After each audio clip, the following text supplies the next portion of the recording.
नमस्कार, मैं हूं पूजा सिंह और आप देख रहे हैं हमर छत्तीसगढ़ का ये खास बुलेटिन। चलिए बुलेटिन की शुरुआत करते हैं छत्तीसगढ़ की कुछ खास बड़ी खबरों के साथ। नवागढ़ में परम पूज्य बाबा गुरु घासीदास की जयंती समारोह श्रद्धा और उत्साह के साथ मनाया गया। इस अवसर पर आयोजित कार्यक्रम में बड़ी संख्या में अनुयायी, सामाजिक कार्यकर्ता और स्थानीय लोग शामिल हुए। समारोह के दौरान बाबा गुरु घासीदास के विचारों, उनके उपदेशों और समाज सुधार में उनके योगदान को याद किया गया। वक्ताओं ने सत्य, अहिंसा और समानता के उनके संदेशों पर चलने का आह्वान किया। वहीं कार्यक्रम के माध्यम से सामाजिक सद्भाव और भाईचारे का संदेश भी दिया गया। आज इस अवसर पर हम लोग जो पेंशनर 80 साल पूरे कर चुके हैं उनको भी सम्मानित किए हैं। मैं उनको नमन करना चाहता हूं। उन्होंने सरकारी सेवा में अपने अमूल्य समय दिए हैं और एक अच्छी प्रशासनिक प्रणाली खड़ा किए हैं, जिसके कारण आज ये जो प्रशासनिक व्यवस्था है सुचारू रूप से चल पा रहा है। और जितने भी आप सब लोग पेंशनर हैं, आप सब लोगों ने भी खूब परिश्रम किया है और प्रशासनिक व्यवस्था, पहले तो बहुत लोग अविभाजित मध्य प्रदेश में भी सेवा दिए हैं और कुछ लोग अभी छत्तीसगढ़ में शुरू किए हो तो सेवान्वित नहीं हुए होंगे। सब अविभाजित मध्य प्रदेश से ही सेवा अपना प्रारंभ किए हैं। तो मैं सबको नमन करता हूं। आप लोगों ने अपने परिश्रम से, अपने सूझबूझ से प्रशासनिक व्यवस्था को खड़ा किया है और अब तो बहुत विकास हो गया। आप लोग ऐसे समय में काम किए हैं जब बहुत कठिनाई थी, आने जाने का रास्ता भी ठीक नहीं था, आवागमन की सुविधा भी नहीं थी। आजकल तो इंटरनेट का जमाना आ गया, व्हाट्सएप और मोबाइल, ये सब में तत्काल में सूचना भी आदान प्रदान होता है।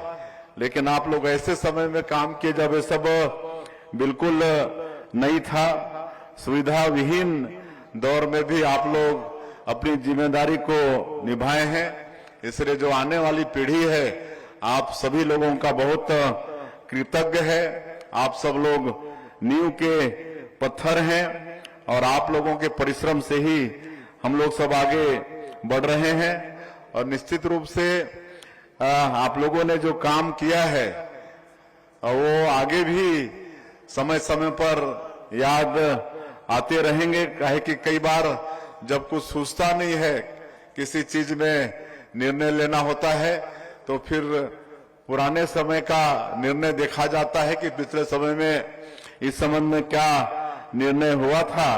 तो निश्चित रूप से आप लोग जो प्रशासनिक व्यवस्था बना के गए हैं, आने वाले वर्षों तक, आने वाले पीढ़ी को भी वो काम देने वाला है।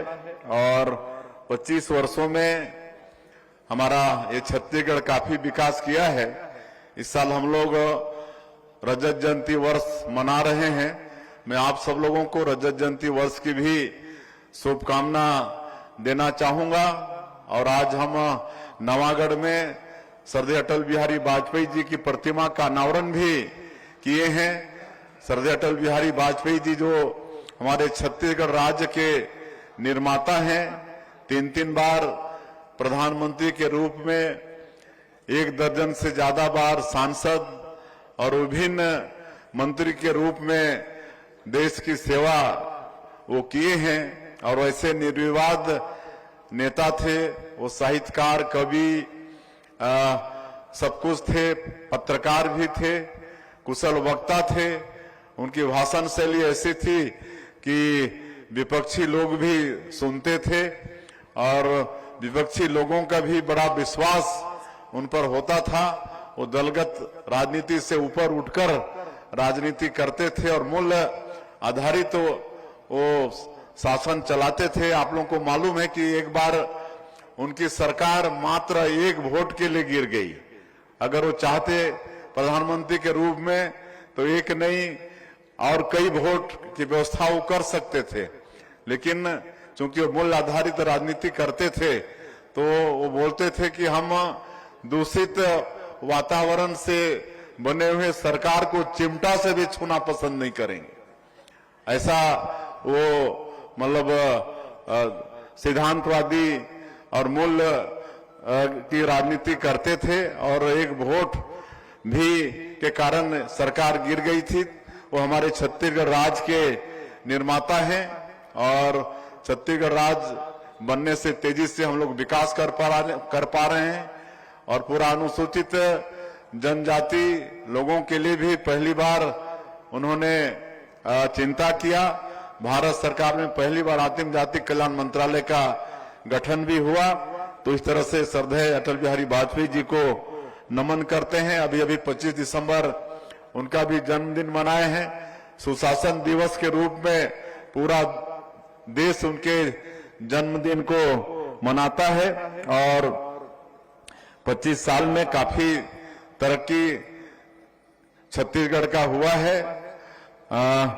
हर क्षेत्र में विकास हुआ है, सड़क, बिजली, पानी। सबको मालूम है कि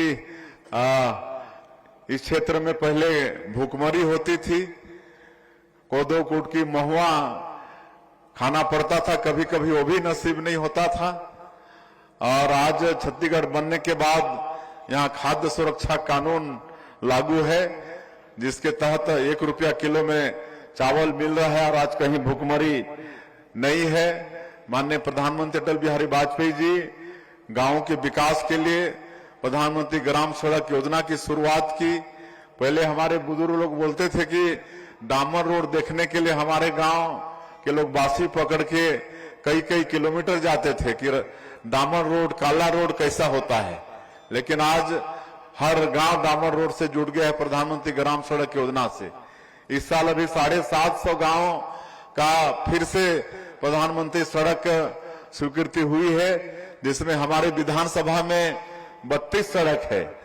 कुनकुरी विधानसभा में 32 सड़क प्रधानमंत्री ग्राम सड़क योजना के माध्यम से मतलब वहां पर डामर रोड होगा। तो इस तरह से विकास हो रहा है।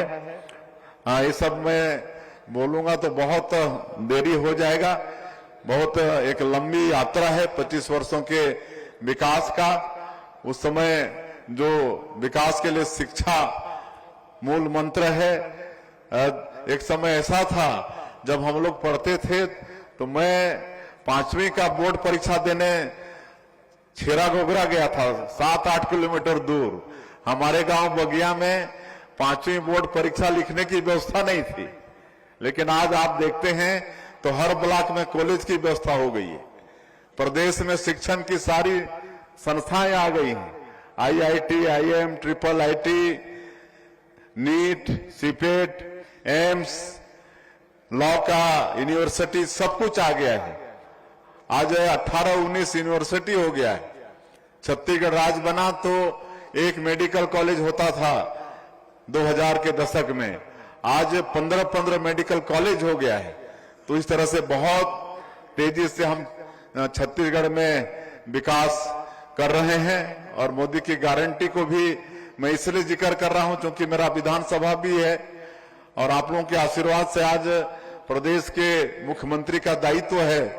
तो मेरा फर्ज है कि आप लोगों का मतलब सिर ऊंचा रहे आपके क्षेत्र पर, आप लोगों पर, हम पर। जो हमारी पार्टी ने, हमारे शीर्ष नेताओं ने जो विश्वास किया है, उनके विश्वास में खरा उतर पाए, इसलिए जो काम कर रहे हैं उसको हम थोड़ा आप लोगों के सामने में जिक्र कर रहे हैं। आज 2 साल में 18 लाख प्रधानमंत्री आवास स्वीकृत हो गया है। 8 लाख मकान बन के तैयार भी हुआ है।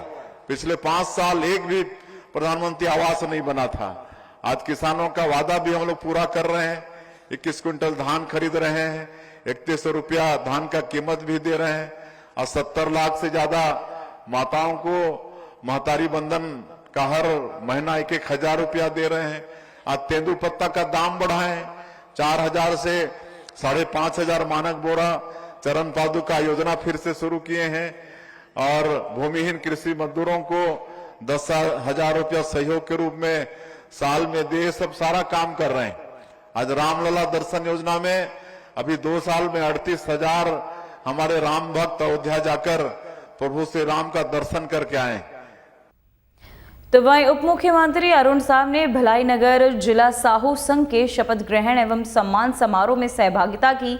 इस दौरान उन्होंने नवनिर्वाचित पदाधिकारियों को बधाई एवं शुभकामनाएं देते हुए समाज की एकता और संगठनात्मक सशक्तिकरण को और मजबूत करने का आह्वान किया। अरुण साव ने कहा कि संगठित समाज ही विकास की नई दिशा तय करता है। कार्यक्रम में समाज के विभिन्न क्षेत्रों में उत्कृष्ट उपलब्धि हासिल करने वाले प्रतिभाव और आपको बता दें कि साथियों का सम्मान किया गया, जिन्हें उन्होंने युवाओं के लिए प्रेरणा स्रोत बताया।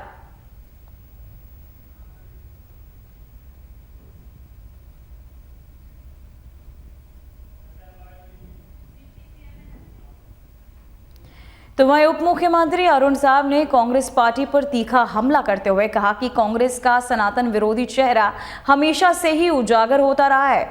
उन्होंने कहा कि कांग्रेस पार्टी की नीतियां और फैसले देश की सांस्कृतिक और पारंपरिक पहचान के खिलाफ रहे। उन्होंने ये भी बताया कि कांग्रेस का रवैया न केवल सामाजिक ढांचे को कमजोर करता है, बल्कि देश की विकास प्रक्रिया में भी बाधक साबित होता है। उप मुख्यमंत्री ने चेतावनी दी कि जनता ऐसे रुख को बर्दाश्त नहीं करेगी और पारंपरिक मूल्यों की रक्षा सुनिश्चित करेगी।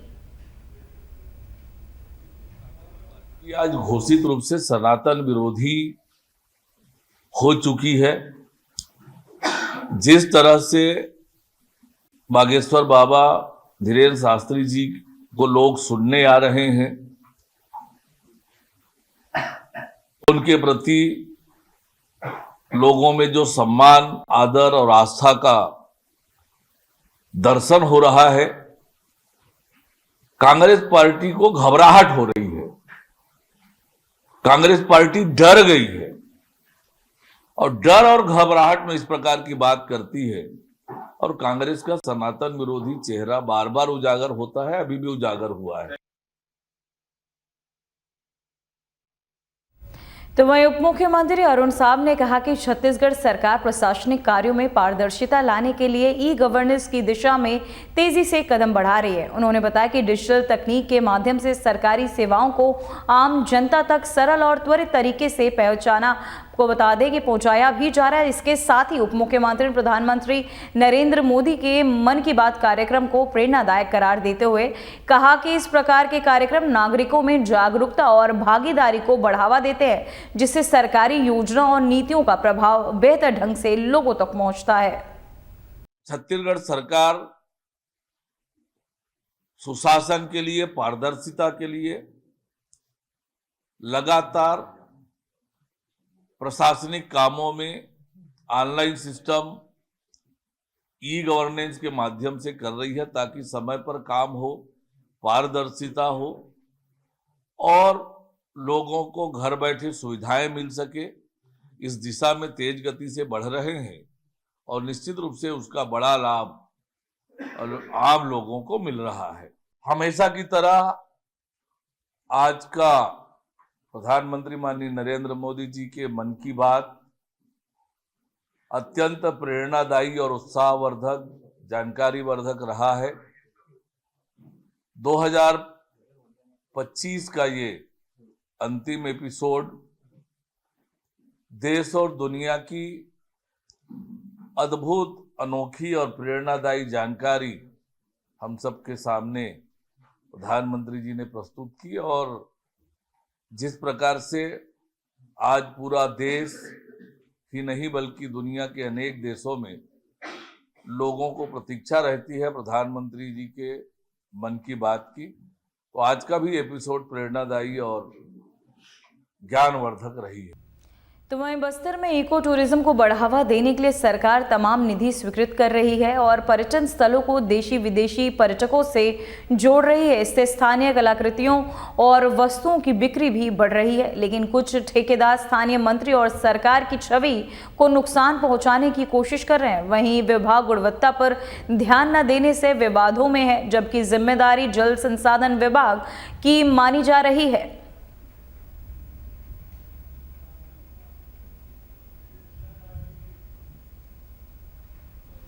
तो मैं राजनांदगांव के डोंगरगढ़ विधानसभा क्षेत्र में धुमका ब्लॉक में बोटेपार में खजरी तक की सड़क पूरी तरह जर्जर हो चुकी है। लगभग 2.5 किलोमीटर लंबी सड़क में गड्ढे होने के कारण ग्रामीणों को आवागमन में भारी परेशानी हो रही है। किसान अपनी उपज मंडी तक ले जाने के लिए लंबा रास्ता तय करने को मजबूर है। वहीं कई बार शिकायत के बावजूद सड़क का निर्माण नहीं हुआ। वहीं डोंगरगढ़ विधायक हर्षिता बघेल के अनुसार सड़क का टेंडर स्वीकृत था, लेकिन सरकार बदलने के कारण काम रोका गया। ग्रामीण हादसों के डर से लंबा रास्ता अपनाने को मजबूर है। आप देख रहे हैं इस रोड के निरीक्षण में, आप देख रहे हैं कितना गड्ढा और कितना स्थिति कितनी गंभीर है। यहाँ बोटेपार से खजरी सिर्फ 2.5 किलोमीटर का रोड, जिसके ये सैंक्शन 2022-23 में हो चुका था। इसकी राशि भी लगभग आ गई थी और टेंडर होने का था। जैसे ही सत्ता बदली और उसके बाद टेंडर भी आ गया था। आपका घुमका रोड से गोपालपुर और ये खजरी से बोटेपार से खजरी रोड, ये दोनों रोड का सैंक्शन लगभग एक साथ हुआ और इसका सैंक्शन के बाद टेंडर भी हो गया और अब इसको रोक दिया गया। और जब रोका गया तो बार बार हमारे ग्रामीण अधिकारियों के पास और मेरे पास विधायक जी इसको आगे बढ़ाना है, ये काम सैंक्शन है, स्वीकृति में है। अब मैं इसको कई बार मंत्री जी को अवगत कराई। पिछले सत्र में भी हम लोगों ने इस बात को रखा गया कि पिछले साल मतलब 2024 की बात कर रही कि बोटेपार खजरी का रोड जो है सैंक्शन है उसको आगे बढ़ाना है। ये मैंने ध्यान आकर्षण में रखा। तो ठीक है, जो उसको हम सर्वे करवा लेंगे बोले। फिर साल बीत गया। साल बीतने के बाद फिर ये न्यूज़ में आ रहा है कि रमन सिंह जी और अपने श्यामकर जी फोटो लगा के बोलते स्वीकृति हमने कराया।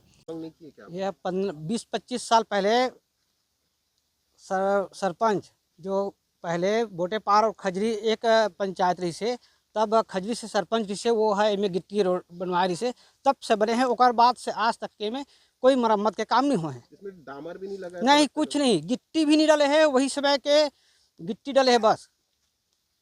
कितना तकलीफ होता है गाँव वालों? यहाँ तो भाड़ा नहीं ले जा सकन जी रोड में। कोई 6 किलोमीटर घूमे लगते, 12 किलोमीटर घूमता नहीं। यहाँ से अगर अपन ला पटेवा सोसाइटी जाना है धान बेचे बर, अपन ला यहाँ से डायरेक्ट जाबो तो 7 किलोमीटर पड़ी, 6 किलोमीटर। वो रोड खराब है, कारण अपन बोटेपार से जाथन घूमका फिर पटेवा जाथन 12 किलोमीटर। मांग वांग नहीं की हो कभी? मांग कई बार हो चुके हैं। अभी पिछले पंचवर्षीय में भूपेश ककैला प्रस्ताव करी से, पास भी हो गई से, पेपर में भी आ रही से। ओकर बाद पता नहीं का होते का नहीं, बार बार विधायक आते ओकर से मांग करथन। विधायक भी वहाँ विधानसभा में बात उठाते, ओकर बाद भी पता नहीं कहाँ से रुके है, समझ से बाहर है।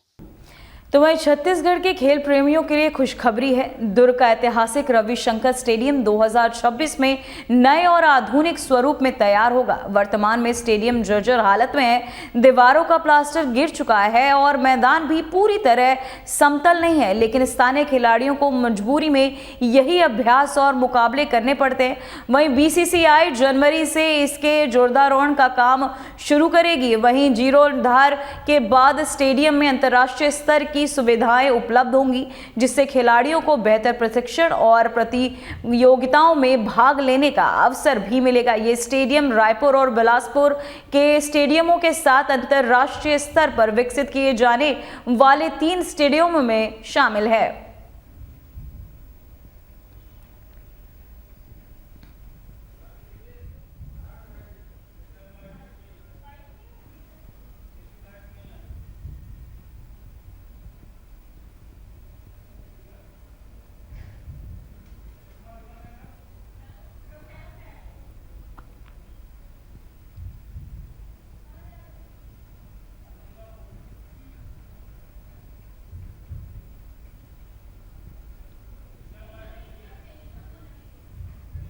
तो वहीं अंबिकापुर के घड़ी चौक में बीजेपी युवा मोर्चा के कार्यकर्ताओं ने पूर्व सीएम भूपेश बघेल और पूर्व डिप्टी सीएम टीएस सिंहदेव का पुतला जलाकर जोरदार विरोध प्रदर्शन किया। ये विरोध टीएस सिंहदेव के हालिया बयान के बाद हुआ, जिसमें उन्होंने कहा था कि मुगल शासन काल के दौरान हिंदुओं को सताया नहीं गया।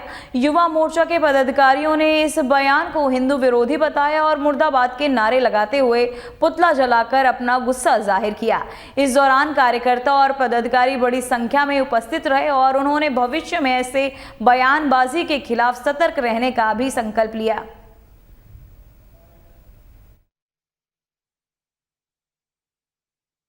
गुप्ता दहन कर रहे हैं, बता देंगे क्या है? कल टीएस सिंहदेव जी का बयान आया था कि मुगलों ने हिंदुओं के ऊपर, सनातनों के ऊपर उनका शोषण नहीं किया है, और उनके ऊपर मामला ये है कि टीएस सिंह ने मुसलमानों का और मुगलों का समर्थन किया है। सनातनों को कहा गया कि हिंदुओं के ऊपर कभी अत्याचार नहीं किया उन्होंने, और हिंदुओं को बिन अत्याचार करे उन्होंने कन्वर्ट कर दिया।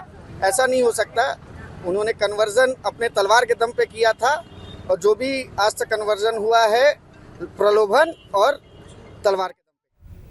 तो वहीं सुकमा जिला मुख्यालय स्थित राजीव भवन में जिला कांग्रेस कमेटी अध्यक्ष हरीश कवासी लखमा की मौजूदगी में कांग्रेस पार्टी का 140वां स्थापना दिवस मनाया गया।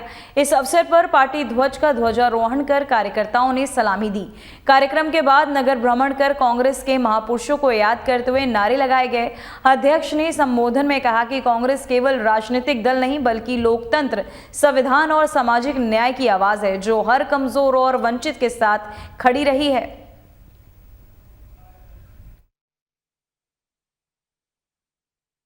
पूरे देश में कांग्रेस पार्टी का स्थापना दिवस मनाया जा रहा है। इस स्थापना दिवस के अवसर पर सुकमा के सभी जिले के कार्यकर्ता, नेता अपने अपने ब्लॉकों में, अपने अपने जोन में मनाने का काम कर रहे हैं।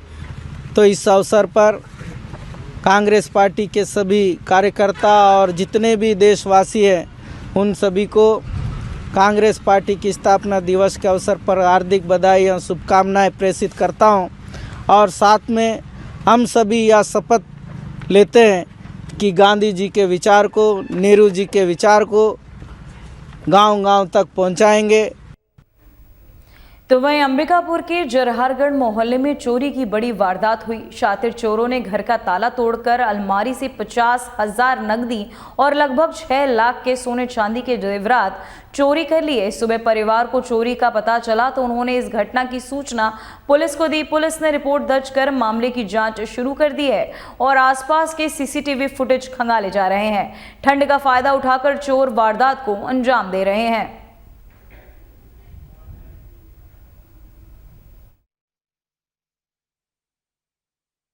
बाथरूम गई थी, बाथरूम से आई, वैसे ही मैं हाथ धो रही थी, देखी मेरी जेठानी का रूम खुला हुआ है, तो मैं जाके उंगली से उसको टच करके खोली तो पूरा अलमारी का पूरा सामान अस्त व्यस्त था, पूरा बिखरा हुआ था। फिर मैं अपने ससुर को उठाई कि उठिए बोल के, अबू उठे तो फिर बोले जाओ ऊपर देख कर आना। ऊपर में गई, ऊपर भी मेरी ननद रहती थी एक रूम में, वो भी पूरा सामान, अलमारी से पूरा सामान पूरा चोरी करके ले गए थे।